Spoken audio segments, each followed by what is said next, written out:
keep done, and hopefully good things will be in the future. Yeah, and I mean, honestly, you're the most accessible TSG that I've.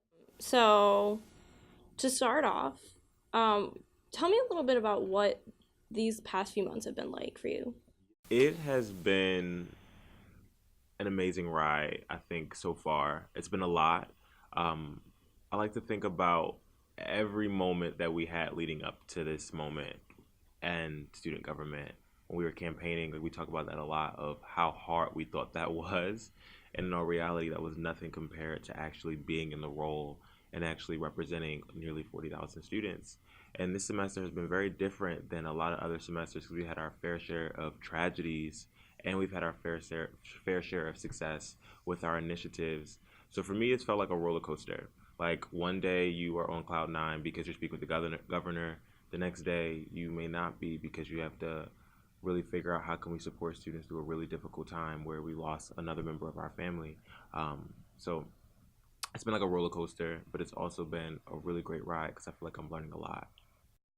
So, you touched on the tragedy a little bit. Yeah. Um, how did that impact your whole administration? How did that impact what you guys do day to day when you have to support those 40,000 students who are grieving? I think it's very difficult for all of us, especially because when something like that happens, people forget that you're a student too. So it's not necessarily always a moment for you to respond how you normally would or for you to grieve the way you normally would. And one thing that I like to say me and my vice presidents do is we sit in my office and we laugh, we cry ourselves because we realize when we leave this room, it's a lot bigger than just our emotions. It's really understanding how can we support the student body.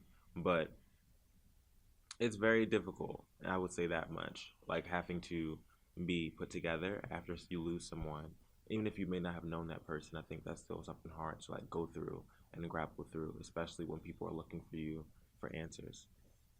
And you guys stepped up in a big way where some say the university didn't really step up in that moment. So, talk a little bit about what drove you guys to, put together that memorial and put together these vigils to help students kind of cope with that loss and remember the people they lost.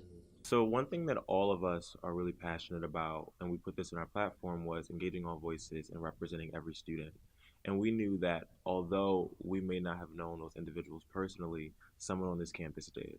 And when we're talking about creating an inclusive environment where everybody feels represented, everybody feels welcome, it's really important to us that every student feels as if their life is valued. So when we found out about these various different tragedies, not only was it upsetting to us because we lost a member of our campus community, but we also lost a person. So we wanted to really respect and value their lives, whether it be through a memorial or through a vigil, and to really give students a space to heal. And I think all of us were coming from very different spaces because we're all involved in different aspects of campus, and we knew that it was important that students will have that space. And at each different event that was held for the people who were lost, I think a lot of students came out and they really got something beneficial from it, whether it be healing, whether it be a sense of community or connection to campus resources. And so, another thing that you guys have really been open and pretty outspoken about is President Trump's repeal of DACA and supporting DACA students. So, tell me a little bit about that. How you guys really got involved in that.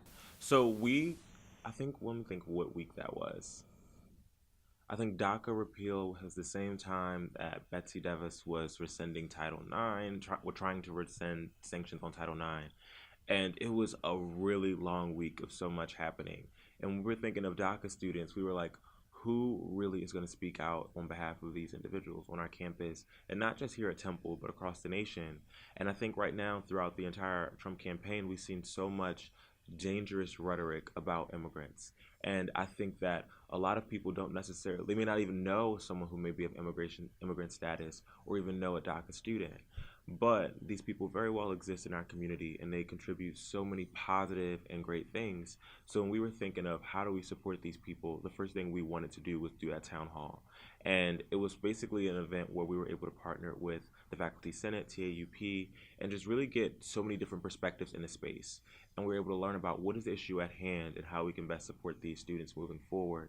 And the first thing was, how do we get into a space where we can actually hear about a different perspective than ours?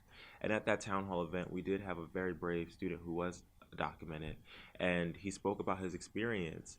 And for a lot of us, that was our first time hearing about that. And I think that if more people understood what that experience was like, I think we would have a lot more empathy on our campus, a lot more compassion, and a lot more people speaking up about things that are important, that are impacting citizens in our country. And even if they may not be legal citizens, they still belong here just as well as any of us. So we wanted to really represent that by, I would say the equivalent is putting your money where your mouth is, but putting our time where our values are and actually holding an event to represent those people. So, what do you guys plan to do moving forward to help those DACA students? I think that's a really good question. I think one of the most important things is empowering people to really talk to us and feel comfortable coming in here and letting us know what they need. I can be completely transparent. That is not an experience that I've had personally. And the only way that we can know what to do moving forward is to really ask those people, what can we do to support you? So in our last event, we've held two DACA town halls, one of which was in the Real, another which was in conjunction and collaboration with Ideal in their office. And it was like, what are our next steps? And I think whether it be calling our senators, calling our representatives in our states, and really advocating on behalf of the most vulnerable people in our country right now. So that is the first step.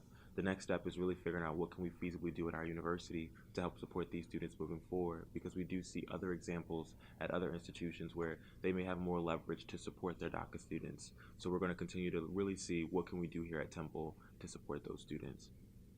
And you mentioned calling your senators, calling your representatives. That's not something new for you guys. Just recently, you guys started those phone banks to call and get that funding for Temple. So talk a little bit about, getting out there in the community, the Temple community, getting involved, creating those phone banks. What drove you to do that? Yeah, so that was really a collaborative process. So it actually started as a resolution in Parliament. So they passed this resolution to really have TSG create a phone banking system where students could call their state reps, their senators, everything of that nature to really have that House bill passed for us to get our appropriations. So once that kind of passed through Parliament, our Director of Government Affairs, Tyrell Mann, and Paige Hill, our Vice President of External Affairs, really took that on and created an event with the University Government Affairs. And it was just a really collaborative event where so many different administrations and departments were a part of it, and we were able to get a lot of students involved. I want to say over 500 students have made calls throughout the time that we had the phone banking, which was really cool to see students actually take an active role in getting something passed that would affect all of their lives. And what has it been like working with the Temple government affairs, all the different offices? Like, have they been welcoming? What kind of atmosphere has it been? Yeah, absolutely. It was really surprising because I didn't know what I was going to walk into. And I think from the very beginning, walking into those spaces, it was a lot of opportunity to really advocate for students. So over the summer, we had one of my first experiences with media, with public speaking in this role. Anything was just a press conference in the Egg in Fox with a bunch of different representatives, a few senators, and we were talking about the appropriations for Temple University, and this was in July, and they threw me right in, and it was so much confidence in my abilities. And not only that, moving forward after that example, they were really ecstatic, specifically Dr. Valerie Harrison, really ecstatic to really help us get things done on our platform. And I truly believe that those relationships and those connections has helped us be really successful in passing a lot of the things we've done so far. And so those appropriations have been passed. Yes. But we're gearing up for another fight now. So what are you guys going to do moving forward? Definitely. We're planning Owls on the Hill right now. So we're already looking at what are we going to be doing next semester to go and start advocating for those appropriations well in advance so that we don't see the same issue this year where we're well into October and we're still trying to advocate for this to pass. So we're going to be going back up to Harrisburg next semester, which we do every year, but this year we're trying to figure out how can we make this more engaging so more students will want to come and we can really make that personal relationship with our representatives and those who have the decision to make these appropriations pass in the future. So something on your platform that you guys were very passionate about when you ran and now in office is supporting survivors of sexual assault. And we've seen an uptick in those numbers on campus, unfortunately, this semester. So, how is TSG advocating for those survivors? How is TSG looking to kind of put the word out there to prevent sexual assault? So we first started that with the initiation of our Sexual Assault Prevention Week, and that was really a passion project for all of us. So we knew last year when we were writing our campaign and writing our platform that within the first several weeks of a semester, that is when the student is most inclined to be assaulted. So we wanted to figure out how are we automatically from the jump making this culture where students understand that this is something that is not to be tolerated, but say for instance if this is something that may happen in your life, these are the resources you have access to, these are the people you can go and talk to, and this is someone that you know you can feel comfortable speaking to about this situation. After our Sexual Assault Prevention Week, I've had so many students reach out to me via social media about experiences they've had and how the Sexual Assault Prevention Week made them feel represented, made them feel important, and made them feel valued. And through that, I was able to help them connect to other resources on our campus or even in the local Philadelphia community. So I think that that was one of the first steps, but not the only step that we've taken. Now we're really looking at how can we expand resources. So what are we doing next to really make something institutionalized so even after our administration is gone, survivors will continuously feel supported, valued, and uplifted. So right now we're on our platform is really advocating for that sexual assault center. We're trying to figure out where would that go? How we do that the best possible way where it's going to continuously support people without imposing barriers that would ultimately impede reporting. So I think one thing you mentioned was we're seeing a lot of uptick in reporting this semester. I think that is a good thing with the reporting wise because these situations may have always happened, whereas people may not have felt as comfortable to actually report these situations. So you want to continuously knock down those barriers, make people feel comfortable talking about their experience and getting the help that they may need. And so, what's something you talked a lot about what you guys have accomplished so far? So, what's something that you're the most proud of that you've accomplished this semester? It's only been a few weeks. Yeah, that's a hard one. I guess it's something I'm proud of about every individual team within TSG is that every person came in here excited and eager, and we all were just chugging along like, how do we do this? What are we going to do? And we all hit the ground running. And I would say that what I'm most proud of is my team because the initiatives that we've accomplished so far in the past, in these past few weeks, they already happened, and people are already asking us what's next. And I guess I'm proud to know that I have a team that's going to continuously push the envelope and really make a difference on this campus with initiatives that we're going to do throughout the year. So I'm proud that we picked a really confident and qualified and capable team. That's what I'm most proud of. And so, you mentioned what's next. So, what is next for you guys? Yeah. The rest of the things on our platform, continuously advocating for the harder things. So that Sexual Assault Crisis Center, really creating that proposal to look at would it be feasible to have a voting seat on the Board of Trustees as a student, and how can we get into more spaces that are actually impacting daily student life that we may not already have access to right now. In addition to that, really looking at food insecurity. How can we support students who may be food insecure? How can we educate students on what food insecurity is?